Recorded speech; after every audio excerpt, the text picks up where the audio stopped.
Thank you once again for tuning in to the Chris Show. So good that it needs to be stated twice. If you enjoy the content that I deliver on a consistent basis, please be sure to subscribe and turn on the notification bell for all my videos. You like and participate in the comment section. Now this is a day that I never thought I would see.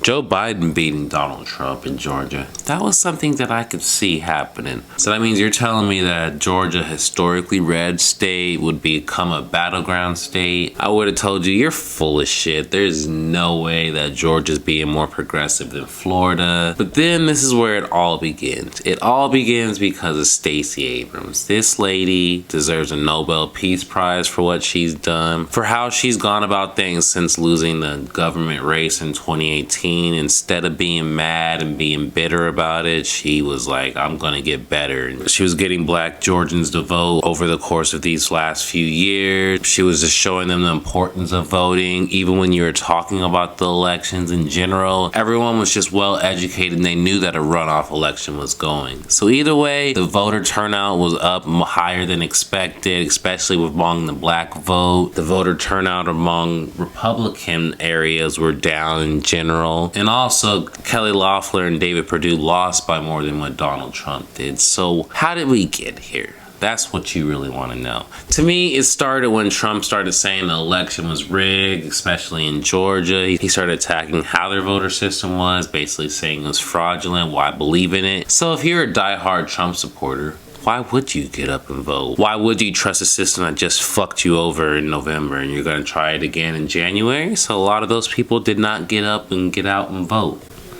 Kind of obvious.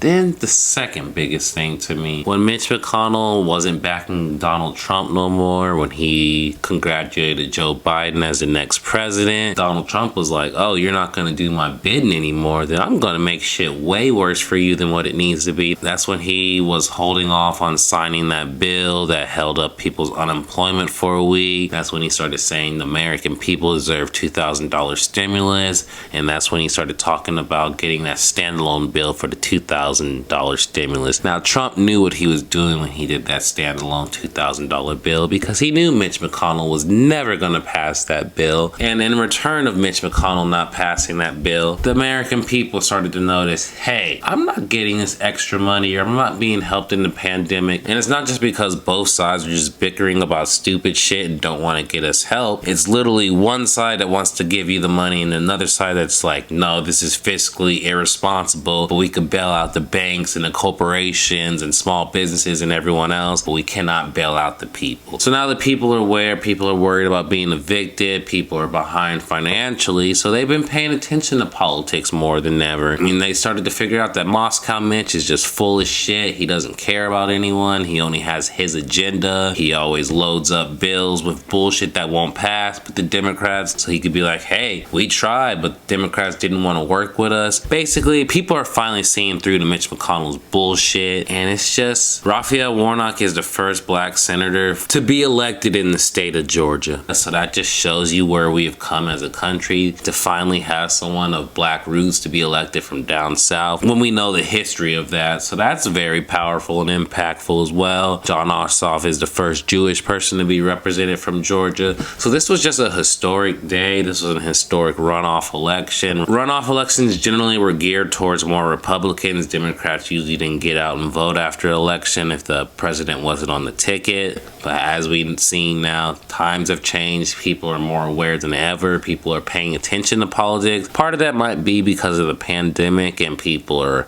hungry. They need money more than ever. They need help. So they are paying attention. But we'll see if this goes down the line. But either way, Georgia is not a clear red state. It's not a clear blue state. It is now officially a purple state. That's something to pay attention to going forward. Will eventually start being a lean towards the blue. We'll see. Is this because of Donald Trump and his ignorance? What is the GOP party even really going to do? Because there's still some Republican senators that were going to do a ploy with this electoral college and put on a show. Will these people still even put on a show after what transpired in the elections? But either way, the American people have spoken. They have voted.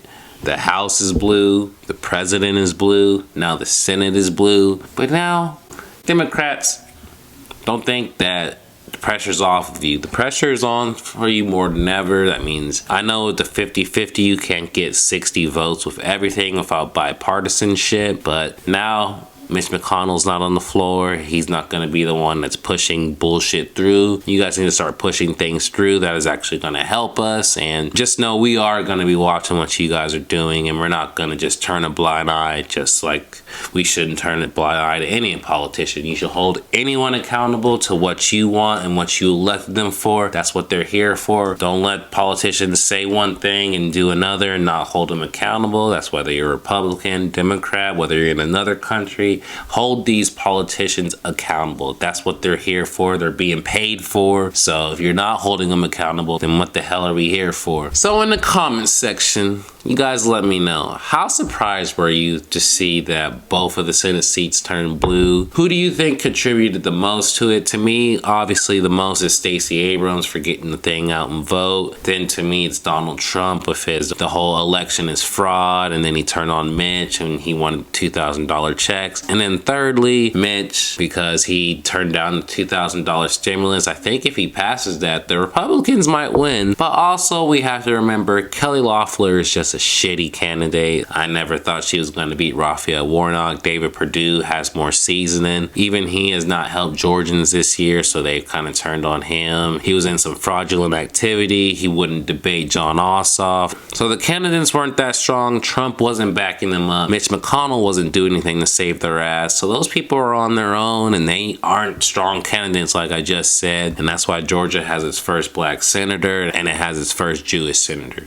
So if the Republicans do any fiascos with the Electoral College, or they decide not to, I will make a video, give you guys an update. But like I said, I was going to let you guys know as soon as the election results came in. I was going to provide a video for you guys, because as you know, of Chris, I'm going to give you the news whenever the news is there, whether that's today, tomorrow, a week or two from now. So I need to make sure to subscribe and turn the notification bell for all my videos. You like and participate in the comment section. Share this video with your friends if you enjoyed it. This Chris, I'm out this motherfucker.